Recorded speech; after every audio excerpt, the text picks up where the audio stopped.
All right, I am ready to go to Galaxy's Edge, have some fun. Nothing can stand in my way. I'm gonna hang out with some First Order stormtroopers. It's gonna be awesome.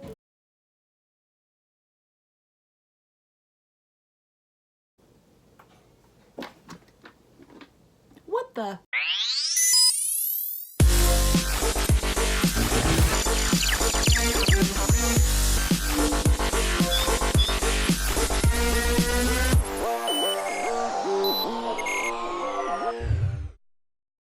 Do you want to dress up in galactic apparel? Do you want to represent your favorite Star Wars characters while you ride the Millennium Falcon and have a drink at Oga's Cantina and you build a droid? Well, don't let Disney's anti-costume policy get you down, because where there is a will, there is a way. I'm of course referring to Disneybounding, which is essentially the workaround that a lot of Disney fans have been using to kind of get around Disney's costume policy in the past. Essentially, the difference between Disneybounding and regular cosplay is that regular cosplay tends to be an imitation and in striving to be as exact as the original character's cosplay as possible. Whereas Disneybounding is much more of an homage, and it's a representation of regular people clothes that you could kind of wear outside of Disney and not be raising too many brows for, but people still get what you're trying to represent. So basically it's this versus this. This you can't wear in the Disney parks. This you can. Why does Disney do this? Not because they hate fun. I mean, this is Disney we're talking about. Walt Disney essentially created fun when he cultivated the Disney brand. In reality, it has a lot more to do with safety and preserving their Disney legacy as well as the properties that go along with it. You wouldn't want somebody dressed up exactly as a Disney or Star Wars character and being able to walk around the parks and ending up in a backstage location or talking to random kids. As a result of this, if they do anything inappropriate or act inappropriate, that kind of falls on Disney.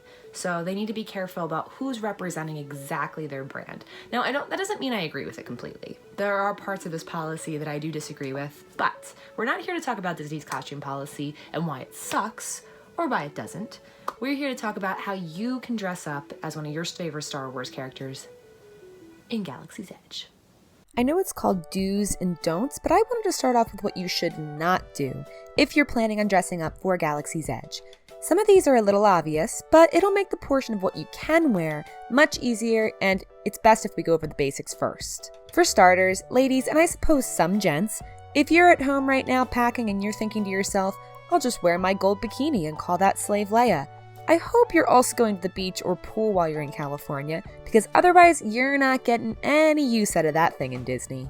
Disney has a strict policy against obscene or inappropriate clothing attire, and this includes the realms of Star Wars as well. No one really wants to see you like that anyway. You also can't wear any masks, helmets, face paint, or elaborate headwear.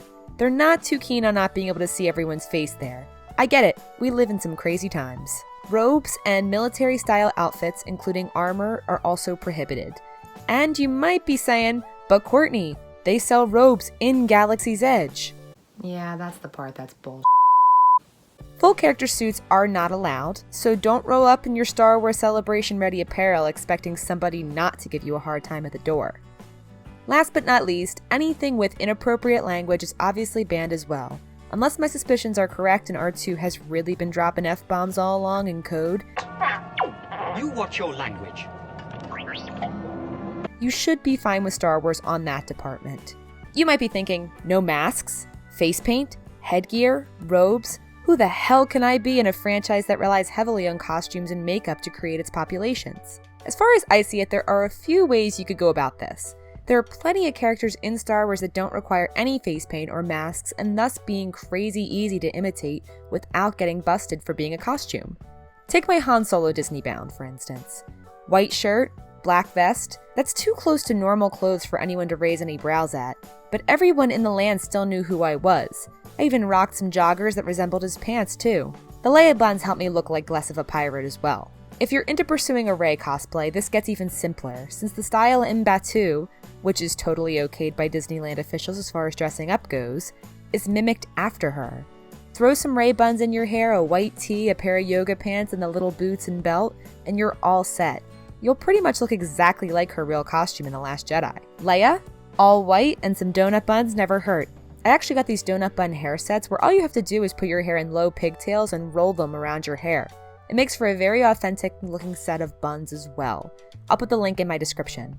Ladies, I should caution you that if you're going to do your hair in either Ray buns, Leia buns, or any other form of buns that we have going on, Padme buns, I don't know, you might need to bring some extra supplies. A hairbrush, extra hair ties, bobby pins, a lot of bobby pins, or you could just be like me and ride the rides like this.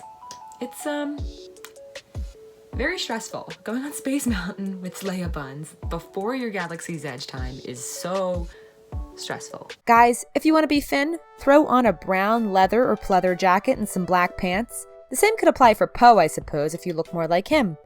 I wouldn't recommend that in June right now, but when things cool up, it could be a good look. Actually, most of the males in Star Wars just involve various jackets, shirts, and pants with little effort. If you're looking to be a Jedi or a Sith, fear not, because lightsabers are allowed in the parks even if blasters are not. So uncivilized. The Jedi look and the Batu look is not far from each other, so as long as you're not wearing any big robes or anything that looks a little too on the nose, you should be fine. The tunic portion of it doesn't seem to be the part that they have a problem with, especially if you put your own spin to it. They welcome people to dress as the Batu people because this is supposed to be a world that you are visiting. Ultimate immersion. This is definitely the time to let your original characters shine in the form of Disneybounding, since you're not left to the usual exactness of general Star Wars cosplay. If you don't care about looking as much like your character and you're more interested in paying homage to them, I recommend checking out Pinterest or Google in general and taking a look at all the amazing combinations that exist that pay tribute to these characters. Some of them actually make really cute outfits too. I've compiled some of my favorites, of course. So you'll see this Maz Kanata one. It captures the general colors that she wears and it has some rounded glasses. I've also seen ones that have actual kind of goggles that cover their eyes. As long as you're not rocking a mask and some orange face paint, you should be fine with this outfit. We've got an Ahsoka Tano one, and while it's missing her Laku, it does have a very good combination of what she would actually wear, I think, in modern times, as well as incorporating some green to represent her lightsabers.